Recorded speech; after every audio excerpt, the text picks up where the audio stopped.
Shakti, and welcome everybody. I am very pleased to introduce Preeti Bansal Kshirsagar today to the larger Red Saree audience. My name again is Rama Kasturi, and I am the president of Red Saree for the Cincinnati chapter.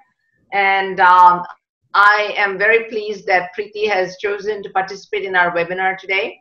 Welcome to you, Preeti, and wanted to just give you a quick introduction. Preeti is a registered dietitian, licensed with the State Medical Board of Ohio, and her personal experience with the impact of nutrition on her own and her family's health is what has resulted in her choosing to delve further into the field of diet and its impact on health. And Preeti's focus is wide-ranging, but today she will be talking on the subject of integrative nutrition and functional medicine, which is also the focus of her practice. And you can look it up at inhwellness.com. And without further ado, I would like to introduce Preeti to go ahead and get started, and I really thank her for her participation with the Red Saree organization from the very beginning. She serves as a volunteer advisor on all things healthy, and certainly impacts our mission, which is to improve the health and wellness of all South Asians. So thank you, and take it away, Preeti. Thank you so much, Rama, and thank you, Shakti, for inviting me to this platform today. I'm very happy to share my expertise on functional nutrition and how it can specifically be applicable to the South Asian community in improving our health and wellness, and also reducing our cardiovascular risk. So I will start with sharing my screen. Rama, please tell me if you are able to see my screen or not. So I'll go ahead and do that, and please, as I said, let me know if you're able to see my screen. Okay, so I am getting a message that host disabled participant screen sharing. So I think you will have to. I'm going to let you do that. 1 second.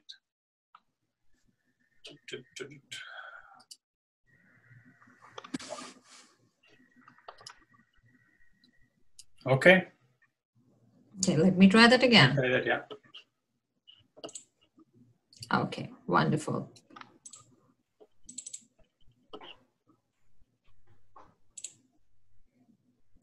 Yeah, we can see it now. I think it started. Perfect. Yeah. Yeah. Wonderful, wonderful. All right, so hi everyone. Welcome to the presentation. Let's get started. As Rama already very kindly introduced me, my name is Preeti. I am a dietitian-nutritionist. I specialize in functional nutrition. My practice is in Cincinnati. If you have any questions after the presentation, feel free to reach me at preeti@inhwellness.com. Or you can even call my practice at 513-506-2868. I would be very happy to answer your questions. All right, so let's talk about cardiovascular health. Why are we all here, right? So we know that South Asians and heart disease, there has been a lot of research on heart disease for South Asians, and today we know that South Asians make 60% of heart disease patients. And every South Indian knows somebody who has had a heart attack, right? So even though the group of South Asians only represent a quarter of the world's population, it accounts for about 60% of heart disease patients. And that is what Red Saree is doing today. Red Saree is trying to help us figure out why the South Asian population has a much higher risk for heart disease, and what we can do as a community with health, lifestyle, wellness to reduce this risk so that we are not at a higher risk than the general population. So there has been a lot of research going on in this. So this is from a research study in UK. And what they found out that here you see there are two individuals. One, there's a Caucasian male and there's a South Asian male. Both have the same body mass index. Now, I'm not sure how many of you are familiar with body mass index, but basically body mass index is a standardized measurement to see how the obesity versus height ratio or the weight versus height ratio, and it is used to basically understand if a person is obese or not. So these two people have the same body mass index, but in spite of that, if you see, their body fat percentage is very different. So thus, in the Caucasian gentleman, his body fat percentage is only 9.1%, and the Asian gentleman, his body fat percentage is 21.2%. So this is one of the key factors that is being identified as the one which is playing a role behind the increased cardiovascular risk for South Asians. The fact that even though South Asians look lean and slim, and they seem like they are in a really healthy BMI, as this particular individual here, they are apparently, the amount of body fat that we South Asians carry is much higher than people of other races with a similar BMI, right? So, and then why? So then the next question that comes to us is, okay, it's okay that we have a higher body fat. What does that really mean? Why does that increase my cardiovascular risk? So there is a lot of research happening today which is showing that as we have more adipose tissue or fat tissues in our body, these fat tissues start releasing inflammatory cytokines. These are signals that cause chronic inflammation in our system. These are signals that create reactive oxidation species, as you might have heard of, or you might have heard of oxidative stress in the system. So excessive adipose tissue leads to these chronic inflammatory messaging and chronic inflammation in our system, which can then lead to a host of health conditions. So not just cardiovascular disease, but metabolic disease like diabetes or neurological diseases. So this inflammation, which is caused by this excessive fat tissues in our system, then can lead to a whole host of chronic conditions, including cardiovascular disease.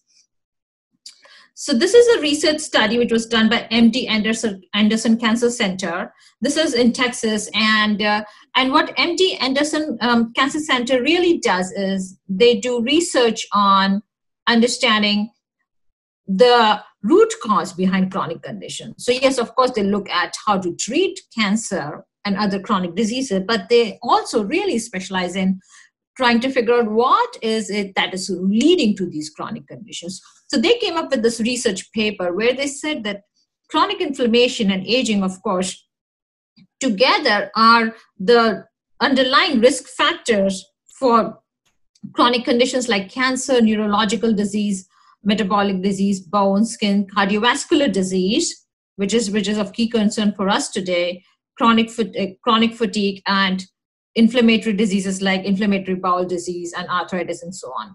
So what they found was this chronic inflammation, which is basically coming in from this excessive fat tissues that we so-called healthy-looking, lean-looking South Asians carry with us, is then leading to all of these other chronic health conditions, including cardiovascular disease.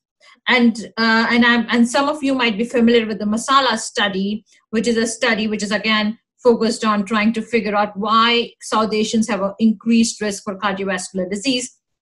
So the Masala study has also identified chronic inflammation as one of the biggest underlying factors that is leading to the cardiovascular risk in the South Asian population. So now we know that we have this tendency to have extra adipose tissue, right? This is more like genetic, if you may say, because this is at a population level where a certain kind of population, it tends to have more adipose tissue for the same body weight. So does this mean that we don't have any solution for this problem? Should we just say, okay, well, this is how we are, this is how we need to live with this? Or are we going to say, no, there is a possible solution?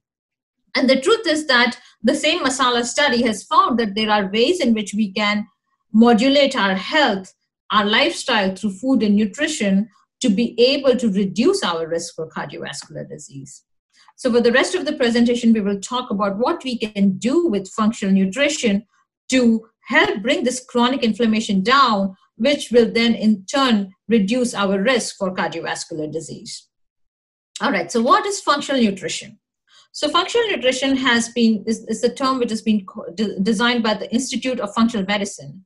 And what they have said is that scientific research has shown that symptoms and conditions that are not responding to conventional medical therapy can resolve when a person follows the Institute of Functional Medicine's functional nutrition protocols, right?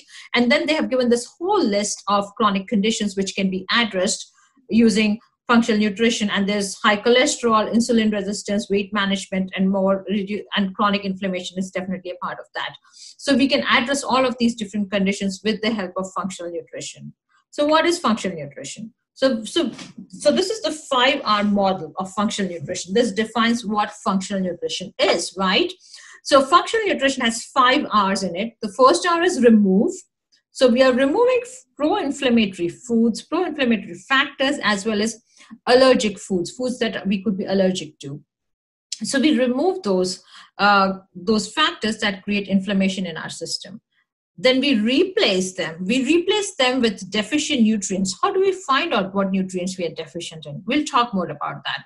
And we replace them with antioxidants. So we talked about that. The reactive oxygen species, which has been created by the adipose tissues, that need to be counteracted with the antioxidants that we can consume through foods, right? So getting antioxidants through food is really important to help reduce chronic inflammation. Then the next piece is re-inoculate. Well, getting our microbiome back into balance, repairing our system, and rebalancing it. So we will walk through each of these 5 different steps of functional nutrition, and we will talk about how we can incorporate them into our life. All right, so talking about remove. What to remove? So first is the most commonsensical, removing foods that are fried, foods that are inflammatory in nature, white carbs, chips, soda. So any food which is highly processed, removing those foods out of our diet. Also, we talked about removing foods that we might be allergic to. So there are a couple of different kind of allergies out there. One is, the IgE allergies, where we consume something and we suddenly break out into a rash, or we might have an anaphylactic reaction, as some people have, to eating peanuts or soy or whatnot. So those are very easy to identify allergies. The second is the kind of allergens which are actually termed as food sensitivities, which we might not be born with, which we can actually develop as over time. And these can happen because of stressors on our GI tract. These can happen because of excessive intake of a certain kind of food that can make our system too sensitive to that food, and our system is not able to tolerate that food anymore. So removing those foods. So there are ways in which we can do. There are clear approved tests that can be done through functional nutrition practitioners, where you can identify if a person has sensitivities to certain foods, and then we can get those foods out of your system, because what this test is doing is it is seeing which are the foods to which your immune system is reacting. And this excessive reaction of your immune system can then lead to inflammation in your body. So if we are able to remove the foods that are aggravating our immune system, we can actually help in bringing chronic inflammation down. So that's the remove piece of functional nutrition. Remove highly processed foods and remove foods that the individual might be sensitive to. The second piece is replace that. So replacing those foods with nutrient-dense foods, right? So we will talk more about food in the next slide, but first just specific nutrients. So again, as we age, we may develop certain nutrient deficiencies. So rather than saying, okay, let me just have a multivitamin, which is almost like carpet bombing, where you really don't know what the person is deficient in, and we are just giving them a range of synthetic nutrients, right?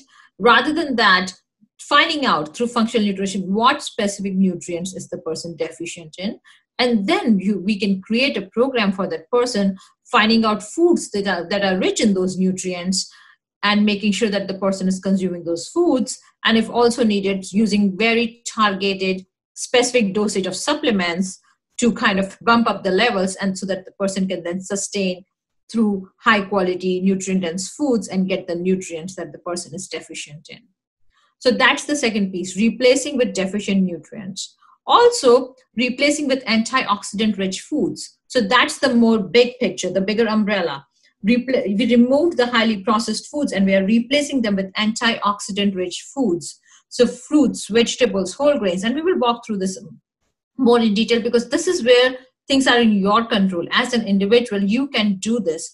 You can always go ahead and say, I'm going to replace my processed foods with antioxidant rich foods. So what are these antioxidant rich foods? So of course, using a great variety of fruits and vegetables in your diet. In addition to that, healthful sources of protein. So using more and more plant-based proteins in your diet, because plant-based proteins are rich in antioxidants, they are rich in minerals, they are rich in vitamins, and they do not have some of the harmful aspects of animal proteins, which is basically cholesterol and saturated fat. So plant-based protein does not have any cholesterol, it does not have any saturated fat. So reducing your intake of animal protein and increasing your intake of plant-based protein, that is your beans, your lentils, nuts and seeds, increasing your intake of plant-based protein will increase your intake of antioxidants. So that is the first piece of replacing your protein sources and eating more antioxidant-rich proteins.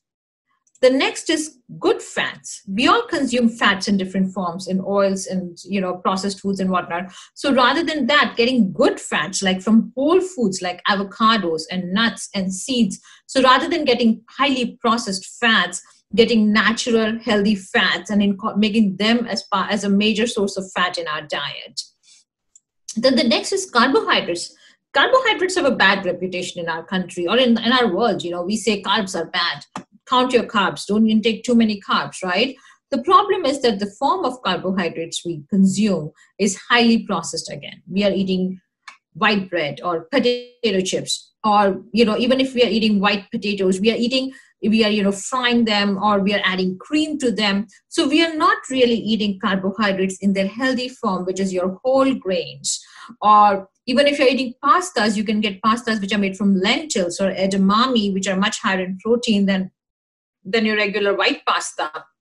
And then, of course, if you're eating potatoes or bananas, eating them in their natural form, eating potatoes which are not fried in oil, but which are consumed with their skin and which are really a good source of potassium and other nutrients. So eating carbohydrates in their whole complex carbohydrate form. So those are the three big macronutrient parameters of replacing our highly processed foods, getting plant-based sources of proteins, getting complex carbohydrates, and getting fats from natural sources, which are in their whole form and not just extracted oils. So to sum this all, eating a more plant-strong diet, a diet which is rich in potassium, vitamin C, flavonoids, folate, which is basically, and getting a huge range of fruits, vegetables into your diet, and then lowering your intake of saturated fat, cholesterol, and sodium. So basically we are rebalancing, we are increasing our intake of antioxidants and reducing our intake of pro-oxidants. And that way we can actually address some of the damage that has been caused by our lifestyle in the past several decades. All right, so that was the 2 R's, remove and replace. The third is re-inoculate. So with stressors in our life and with the way we have been eating and working, we have really damaged our microbiome. So the third R is re-inoculate. Re-inoculate our microbiome, bring it back to a healthy form.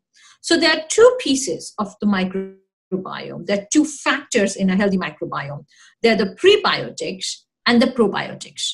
So prebiotics are foods that feed the gut bacteria. And these are foods which are high in starch.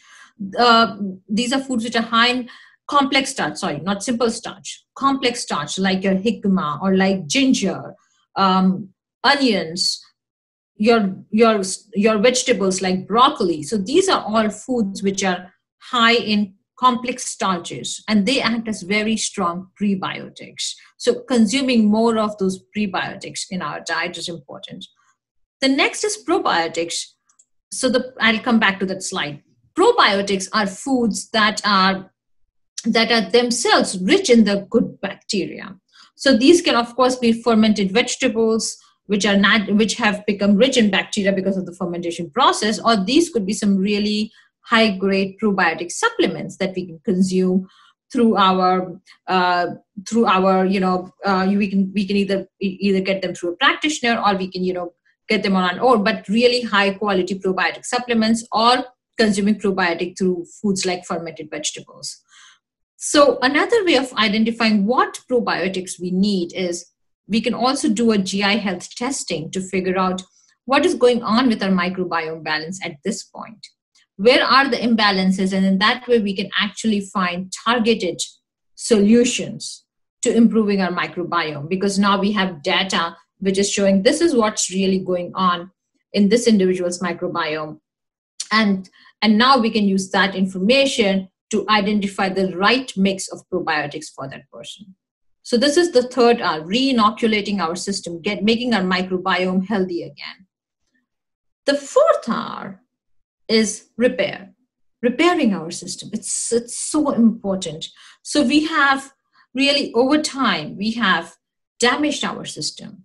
We have created for many of us, we have created a situation called leaky gut, where we have nutrients or undigested food and bad bacteria and toxins leaking into our bloodstream, leading to inflammation.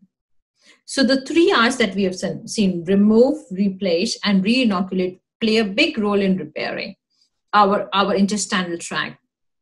Also, different herbs like aloe vera, slippery elm, licorice, lemon balm, they can play a big role in helping to repair our GI tract.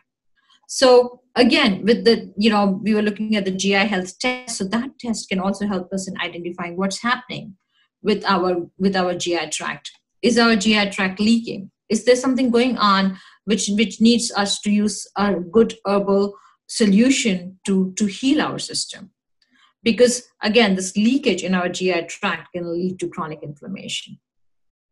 So those are the 4 R's. Remove, replace, re-inoculate, and repair. I'm seeing a few messages. I'm just going to pop in and see if there's anything that somebody wants me to. I'm not sure. All right. All right, and then let's move on to the last R, which is rebalance. So yes, we do all these things to help reduce chronic inflammation in functional nutrition. We remove the harmful foods. We replace them with the nutrient-dense foods. We re-inoculate the system. We repair the system, and now we need to rebalance it. We need to make sure that we have our mental, emotional, and spiritual health in place. Because as much as we work with our food, with our nutrients, if our mental, emotional, and spiritual health is not where it should be, then we cannot accomplish the benefits of functional nutrition. So this 5th R, the rebalancing factor, is as critical as any of the other 4 factors. None of these can work in isolation. So I can remove harmful foods, but if I do not replace them with nutrient-dense food, it really does not serve my purpose. Similarly, I can do all the 4 factors. I can really work with food and nutrition, but if I'm not rebalancing my emotional, mental, and spiritual health, I will still have stress in my system, and stress in my system will then lead to GI health issues, and will lead to, again, negating the benefits of the other 4 R's that I've applied in my system. How many of you, tell me, I'll ask later maybe, or maybe you can answer later, but how many of you have been in a situation where you get stressed, and because of that stress, you suddenly start feeling like you have extreme amount of acid in your gut, or you feel like you will throw up? So there's a strong connection between our gut and our brain. So if we stay stressed, if we do not balance our mental, emotional, spiritual health, it is very difficult for us to balance our GI health. So that's the fifth R, rebalancing, bringing our system back to balance, to improving our GI health, and then improving our emotional health to create that balance. All right, so that's the functional nutrition care plan. We say nothing is impossible because there's always a possibility to heal the system. We are not trying to fix everything. We are trying to improve the overall health of the individual, and there's always a possibility to do that. So that's why with functional nutrition, we say there's nothing is impossible. All right, with that, I want to open the floor and give an opportunity to everybody to ask questions. I'm just going to stop sharing my screen. Yeah, there are a few questions. Preeti, thank you for that introduction to functional nutrition and the reminder that nothing is impossible to accomplish if one sets one mind to it. Can you address the issue? You touched briefly on vitamins being used to carpet bomb the system. So are you saying it's a bad thing to use vitamin supplements? If you are unable to eat healthy, are vitamin supplements still a good idea? So, I mean, eating healthy is the foundation. You cannot and saying I will get some vitamin supplements. That will not work. The way I look at it is your food is the foundation of your system. So if you think of it as a house, the food is the foundation, and then your other nutrients can be your doors and your windows. So if you don't get your food right, there is nothing that you can do with the doors and the windows. The house cannot exist. So you have to get the food right. Now, on top of that, as I said, with aging and other stresses in our life, we may develop certain nutrient deficiencies, which cannot always be addressed just by food. So it's a good idea to get, if you have, even after fixing food, even after getting your food right, if you feel like you're not able to achieve optimum health, then doing a comprehensive nutrient evaluation to identify what specific deficiencies system, and then addressing them in a targeted fashion is what is required to really boost your health. So, as I said, many people take multivitamins, which is nothing but carpet bombing, where you're giving all kind of nutrients, whether or not your body needs it or not. And that never works. Otherwise, majority of the population would be healthy because a lot of people are eating multivitamins. The reason it does not work is because if my body does not need zinc and I'm unnecessarily supplementing with zinc, I'm actually overloading my system. What I might be needing is magnesium. So, and then with the multivitamin, I get a very small dose of everything. And I might be actually needing a higher dose of magnesium to really, really give me the specific amount of nutrient that my body needs. So without doing an evaluation, it's very difficult to say what that individual's needs is and how much should we be providing to that individual to make sure that his or her body is getting plenty of the specific nutrients. Okay, thank you for that. I have another question here from Sneha Rajashekaran. I think there's some confusion in this question. Maybe you can address that. Sure. You didn't intend to say that South Asians have a higher BMI, but could you address the issue of what you meant by the issues surrounding adipose tissue around organs, target organs, etc., and how that leads to inflammation? Sure. South Asians could have a higher BMI, and that is more like at an individual basis. But the main issue that I was trying to bring forward was that even for the same BMI, even at a healthy BMI, South Asians have a much higher ratio of adipose tissue in their system. And because they have a higher amount of adipose tissue, that leads to chronic inflammation, which then in turn leads to different chronic health conditions, including cardiovascular disease. Okay, is there any specific science addressing why South Asians have a higher BMI or more adipose tissue compared to other races? So I will not say that South Asians have a higher BMI. if you will look at and on a population basis, South Asians will not be the most fat population. If you look at Caucasians, Mexicans, I'm not like all these different other Asians and South Asians, let's say, then if you look at population basis, then South Asian population is not the one which is the highest BMI. Actually, the higher BMI would maybe lie with Mexicans or with Caucasians, right? Obesity in general is much higher in other races than it is in South Asians. Relative obesity, right? We might have obesity, but we don't have the kind of obesity that we see in other races. But the problem is that even at a lower BMI, South Asians have higher percentage of fat in their system. Now, why do we have this? This is more of the way we are designed. Our lifestyle can have played some role, because when growing up, we are not as active as some of the other races are, or we also have a tendency to kind of like hold on to nutrients, because and there are several different studies that have been done. There are studies that have shown that because we might not have been getting many nutrients or many calories 100 years ago, our body has really kind of like, our metabolic system has become to a point where we kind of tend to hold on to more fat, so that we can use it at a time when we don't have enough food. So there are a lot of speculations on that. There are a lot of studies on that. I'm not aware of any conclusive reason why South Asians have more fat for the same amount of BMI than other races, but the truth is that we do, and that's how we are designed. Okay. So the goal is to help us reduce that inflammation in our system, so that we may not suffer because of the way our body is built. Okay, that question about BMI came from Sneha Rajashekaran.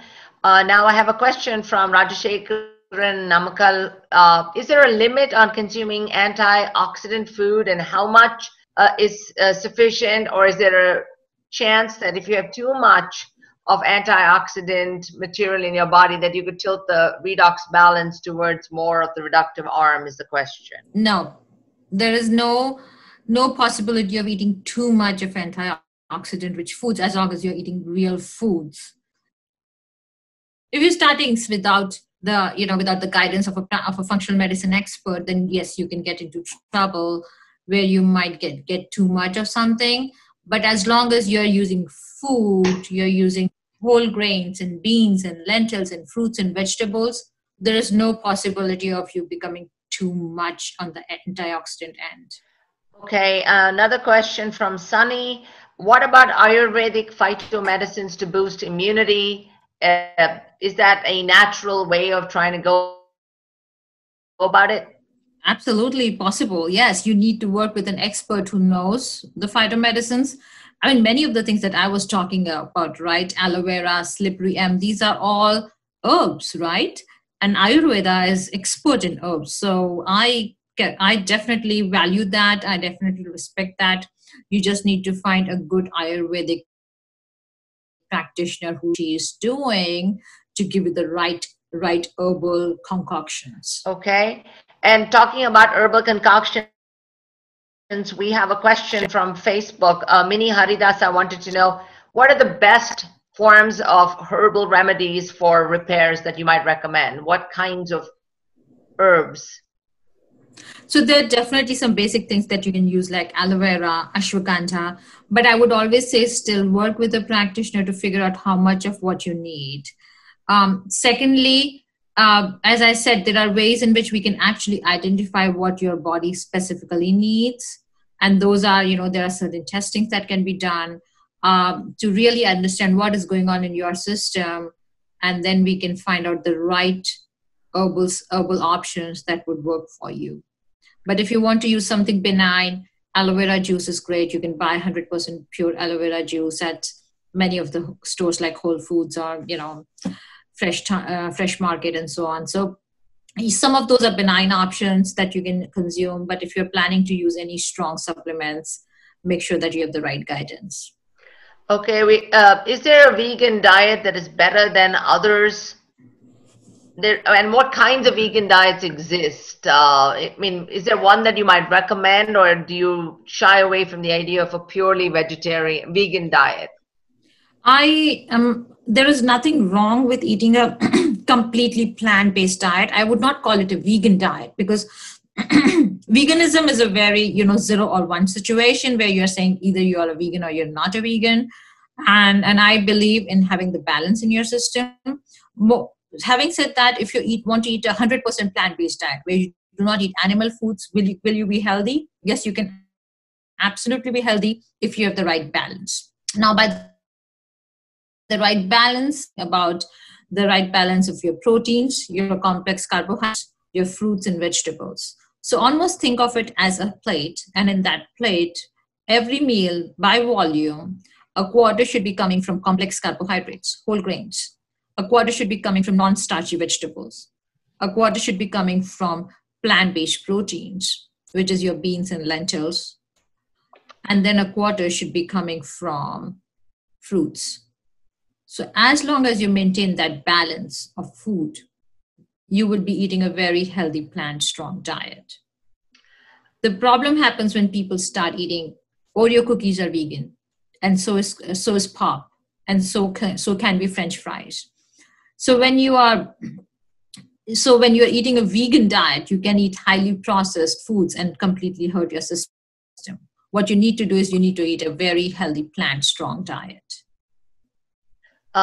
Okay, I have a question. You talked about the fact that Indians or South Asians have body types that hang on to fat because that's the way in which the body banks its excess calories for times when you have a shortage of calories and a shortage of food. That is one theory. Okay, so then my question to you is, the 16-hour fast is supposed to be the best kind of fast because that's the point in which your body starts to not only repair but also regenerate itself. What is your thinking on this? A Nobel Prize has been administered to a person who propagated this idea. What are your thoughts on it? So in my clinical experience, I have seen that rather than doing a 16-hour fast every day, doing a 12-hour fast on a regular basis and then doing a 24-hour fast once every week is much more effective in helping to reduce body fat. What do you mean 24-hour fast? 24-hour fast is 24-hour fast where you don't eat anything for 24 hours. You can have, of course, consume fluids like water or green tea, non-caloric fluids. And then just on other days, making sure that you are at least having a 12-hour fast where you're not consuming from, let's say, 8 o'clock to 8 o'clock. Okay. I've seen that to be much more successful in helping reducing body fat. So does the time of day that you eat for 12 hours matter? Or sorry, which time of day would you recommend? It can be also, so a couple of different things, definitely at least 2 hours break before you are going to bed. So it can also be driven by your bedtime. If you go to bed at 10 o'clock, then your cycle will be 8 to 8. If you go to bed at midnight, your cycle can be 10 to 10. So that will also be somewhat driven by a person's lifestyle as to what time they go to bed. But typically a 12-hour break is really good for our health. And we have another question about whether Ayurvedic medicines increase the risk of liver toxicity. Do you have any comment on that? I'm not an Ayurvedic expert, but I will say that there is always a possibility of hurting your system if you're not doing the right supplementation with either with these herbs or vitamins or any other concentrated food. So as long as the person whom you're working with knows what is doing and gives you the right Ayurvedic medicine, I think you should be okay. But I'm not an Ayurvedic expert, so I cannot comment on that as to what is the right Ayurvedic medicine. You would need to work with an Ayurvedic expert for that. Another question about, you talked about the microbiome Everybody is born with one. I happen to know that. What happens when people are repeatedly exposed to antibiotic therapies? What should one do to address the effect of antibiotics on your microbiome? That is a really, really good question. So yes, we are born with a microbiome, but it's not just what we are born with. It's how we grow up. That is a huge impact on our microbiome as well. So we know that breastfed babies have much healthier microbiome than babies who are bottle fed. We also know that even babies who are born through cesarean section have a very different microbiome than babies who are born through normal vaginal birth. So those basic things have a huge impact on our microbiome. But it is also very, very true that our exposure to antibiotics plays a huge role in how and what our microbiome will look like. So if we have had a higher exposure to antibiotics growing up, we might have ended up really damaging our microbiome. So definitely having a good probiotic can help. Fermented foods like kimchi, sauerkraut are a really good source of probiotics. Then these are natural sources. Other than that, if you are at any point now that if you are going to have an antibiotic course, which some of us might end up having due to surgery or whatever, I will always say take a good probiotic with that. Talk to your doctor. Make sure your doctor is on board. Anytime you're having any prescription medication, make sure that your doctor understands what supplements, whether it is probiotic or any other vitamins or herbs you're taking. Make sure your doctor is in the loop, and he or she can explain to you, or make sure that there are no negative interactions between the medications and the supplements that you're taking. But in general, now more and more doctors are supporting probiotic supplements together with antibiotics, because antibiotics go in there and destroy the bad bacteria and also some of the good bacteria. So taking a probiotic supplement together with that can be helpful in replenishing the good bacteria that might have been killed off because of the antibiotic. But again, make sure your doctor is in the loop and he or she approves of the probiotic that you're planning to take. So Preeti, if I understand you correctly, your recommendation is that you can buy an over-the-counter probiotic and use it as an adjunct therapy in order to boost your microbiome's integrity. Is that correct? Yes, to some extent, but there's a huge variation in the quality of probiotics. So I would definitely make sure that I'm buying a good quality probiotic. And again, it depends. If you're a healthy individual and you're just taking a probiotic because you want to improve your microbiome, then you can take a basic probiotic. But if you're taking an antibiotic treatment, or if you have a health condition going on, then I would say you want more targeted probiotic supplements and not something very generic that you can pick up from any store. There's a question, what beans from Rubina Kidwai, what beans are good to replace proteins? I gather replace proteins from animal sources possibly? I'm guessing that's so too, yeah. So basically all kinds of beans, garbanzo beans, kidney beans, black beans, cannellini beans, navy beans, and then of course lentils, right? Mung and urad, all kind of lentils. So eating a huge varieties of beans and lentils, not just eating one kind, but taking a range of beans and lentils and adding them to your diet. Because all of these have different vitamins and different minerals in them. They're all dense in proteins. But when you get the good combination of different beans and different lentils, you get a bigger range of minerals and vitamins going into your system. So I noticed that you did not mention yogurt as part of the probiotic regimen. Is there a reason why you chose to recommend someone take a probiotic capsule, for example, over the Indian tradition, for example, of eating yogurt with every meal? Well, yogurt has pros and cons. So yogurt is definitely a good source of probiotic. Yogurt can also be, yogurt is an animal food, and yogurt has cholesterol and saturated fat in it. So consuming yogurt, I'm getting some of those those components which are not really that great for my cardiovascular health. So if I'm consuming yogurt for probiotics, there are other ways in which you can get probiotics through fermented vegetables and not have those aspects of dairy go into your body, which is basically cholesterol and saturated fat. And also, as many of us know, that dairy has growth factors which make us which lead to weight gain, because dairy is designed for a baby. Dairy is designed for a baby calf to grow, and none of us is a baby calf. We are all grown up adult individual, not going to grow vertically in any way. All that we are going to do is grow horizontally. Thank you for that answer. I have a question from Lata Samu. She wants your feedback on exactly how much of a gap you recommend between dinner and bedtime, and if there is a variation, how does that impact the body? Well, I recommend a minimum 2 hours of gap between dinner and bedtime, and that is just because that is the amount of time it needs for our system to be able to process the food, and to reach to a point where our gut can actually go into a resting mode with the food unnecessarily sitting in our GI tract and getting fermented.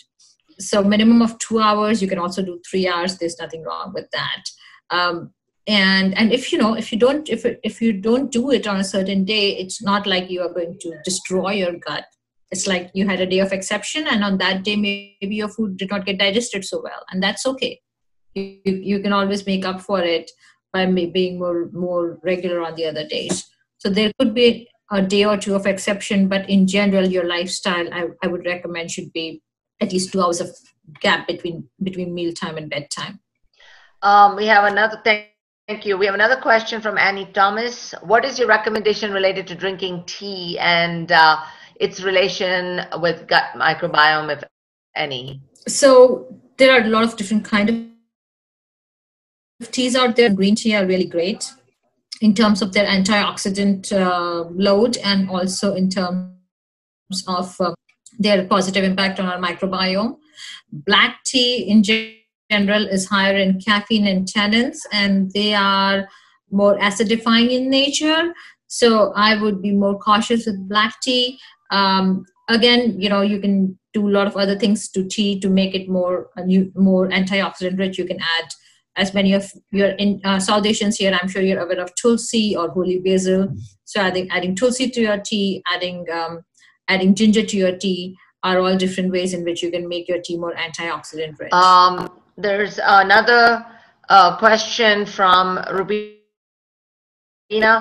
Can we take probiotic capsules every day if you're a vegetarian? Yeah, sure you can. You just need to make sure that they are good quality probiotics. I have a question again related to fasting. The Indian tradition is to, at least in the South, is to fast twice a week. Basically 2 meals each week that are 500 calories or less, just fruit and a glass of milk or something along those lines. What is your thinking about the traditional Indian fasting methodologies in order to lead to better health outcomes for our elders, which is what I remember my grandparents doing? Well, I would completely support that. I think there was a lot of scientific depth to the way Indians or many South Asians, they design different fasting ways, different way of eating, different foods that we eat, right? Like turmeric, and there's I can do a whole presentation on the benefits of the nutrients in different Indian spices. So there's a lot of rich science behind that. We might not be aware of that anymore. The information the information stays, but the knowledge has been lost sometimes. So I would definitely support that. And I think that many different cultures within India have different fasting regimes, and I think all of them are very interesting. And I'm not an expert on that, but I think that I think it would be great for the body to get a break from eating couple of times a week or once a week, whatever works best for the individual. No one has asked this question, so I'll ask on behalf of the silent majority here. People in India have, for example, taken to eating a lot of meat as the society becomes more and more Western with respect to the middle class. What are your recommendations on how to eat healthy if you are going to eat meat? If you are going to eat meat, don't make meat as the center of your meal. Put it on the side in small quantity, and still have the plate that I suggested. Quarter of your volume from plant-based protein, quarter from whole grains, quarter from non-starchy vegetables, and quarter from fruits. So still have your balanced plate, and then have a little bit of meat on the side. Don't make it the center of your meal. Thank you. I think there are a couple of other questions, Rama, which I'm seeing in the chat. I don't see it. If you do, please go ahead and address them. Sure. Let me just, I'm trying to navigate to the chat. Yeah, I'm seeing it here. Hold on. Okay, actually, there are quite a few, and I'm not sure if you have addressed them. So let me just. Oh, I just see a new one from Sujata Krishnamurthy. Okay. Many South Asians are diabetic, and can they fast? That is a really good question. So definitely with diabetes, fasting is much more tricky. I would say eat a balanced diet. You can still eat the way I recommended. You can still eat whole grains, beans, fruits, vegetables. There's nothing wrong with that. And of course, monitor your blood sugar. You will see that when you start eating more of plant-based protein, more of complex carbohydrates from whole grains, if you are on insulin, your need for insulin might start going down. And that is something that you would really need to monitor to make sure that you are not dropping your blood sugar too much. I have had clients in my office whom I have recommended this well-balanced diet back to me after 2 days, and they're like, I need to moderate, I need to my insulin intake because my blood sugar is dropping too much. It's not because they're eating something wrong. It's because they're eating something right. But insulin, they're already on a very heavy dose of insulin. And so they need to modulate that dose because now their body does not need that heavy dosage of insulin. So yes, you can eat this way, maybe not fast as much. Eat a well-balanced diet, breakfast, lunch, dinner. Snack healthy, use nuts for snacking. If you have diabetes, you would really be able to start balancing your blood sugar much better. And then, of course, work with your doctor, work with your practitioner to make sure that your medication is in sync with what you're eating and you're not over-medicating yourself.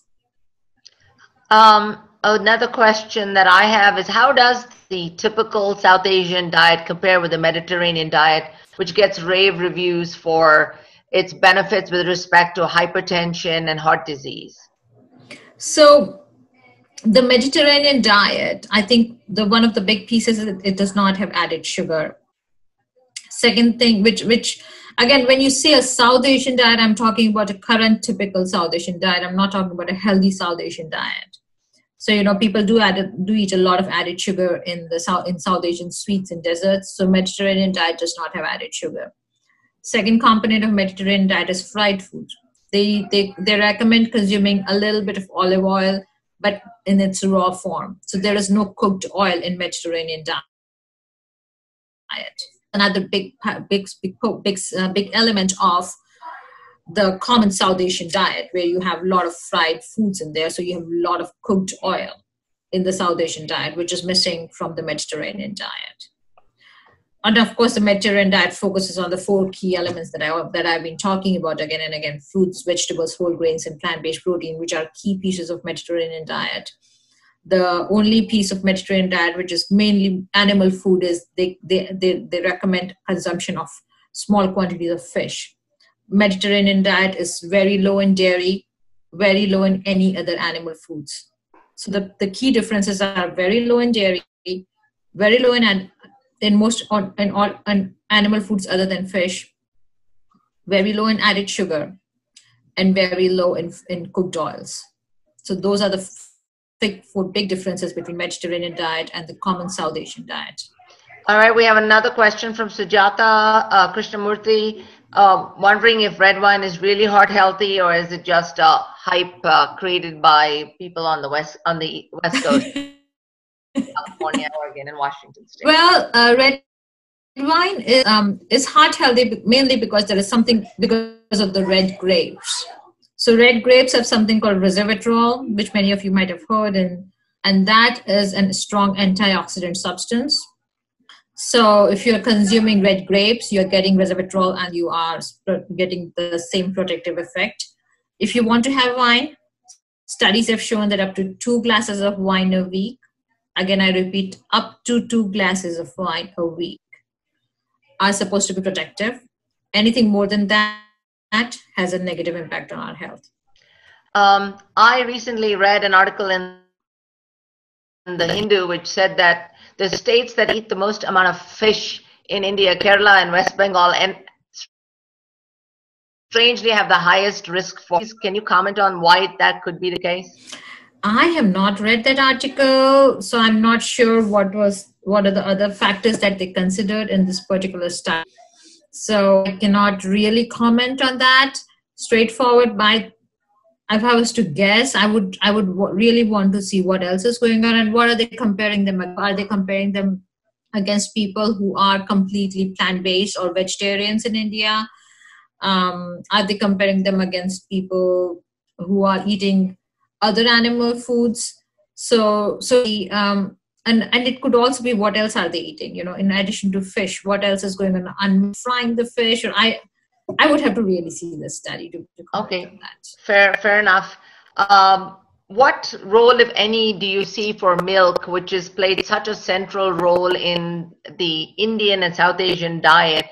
What role do you see for it going forward? Any role beyond childhood? Do you recommend it? Do you absolutely turn it down in terms of its effects on inflammation? It's as your slideshow suggested, it's pro-inflammatory. So what are your thoughts on the central role of milk and milk-based foods in the Indian diet, for example?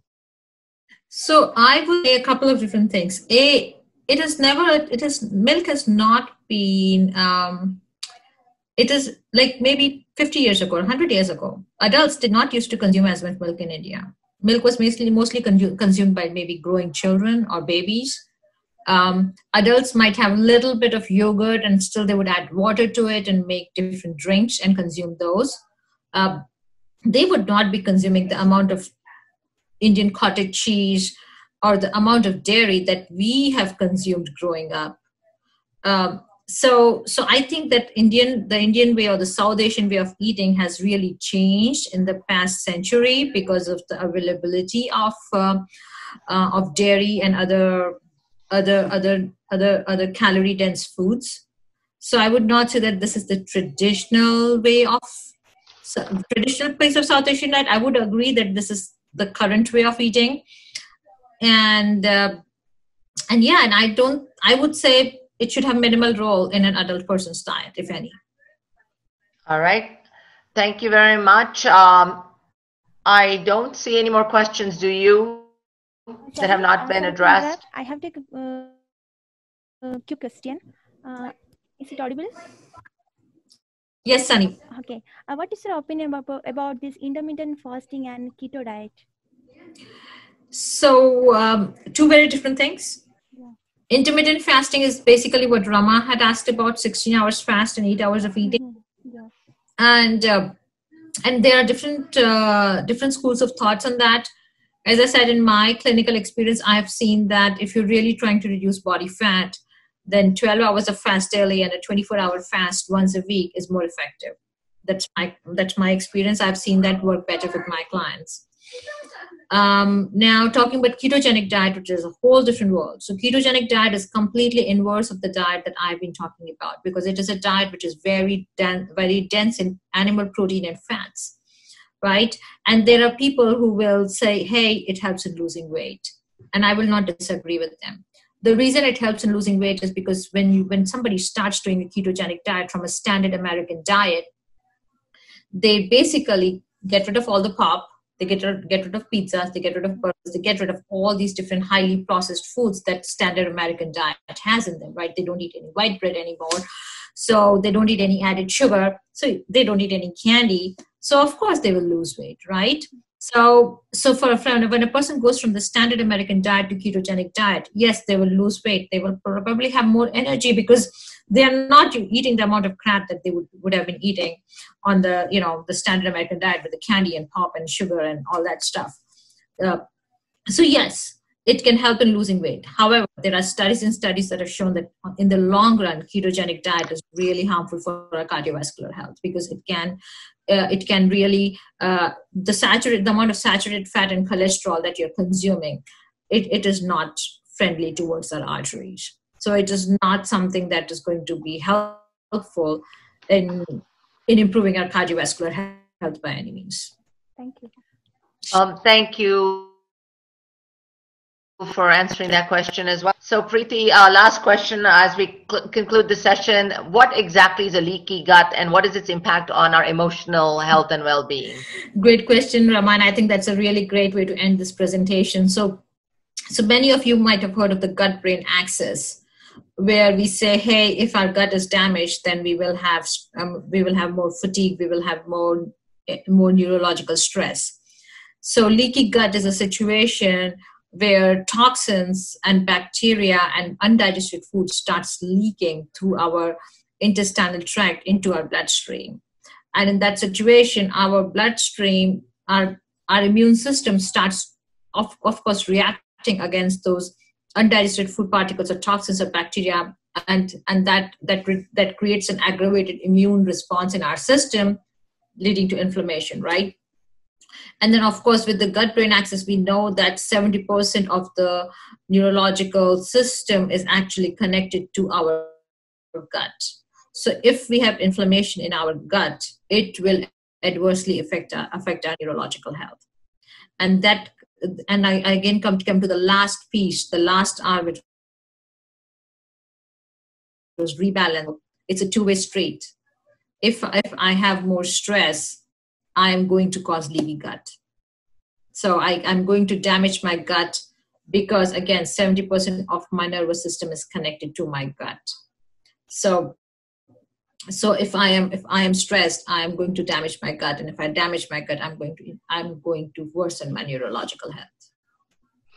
I think. All right. So thank you, everybody. I would like to thank Preeti once again and thank Shakti, the founder of Red Saree, for helping us bring more information to South Asians and all participants today on the subject of how to improve your health and wellness. And as Preeti has very eloquently made it clear for us today, you are what you eat.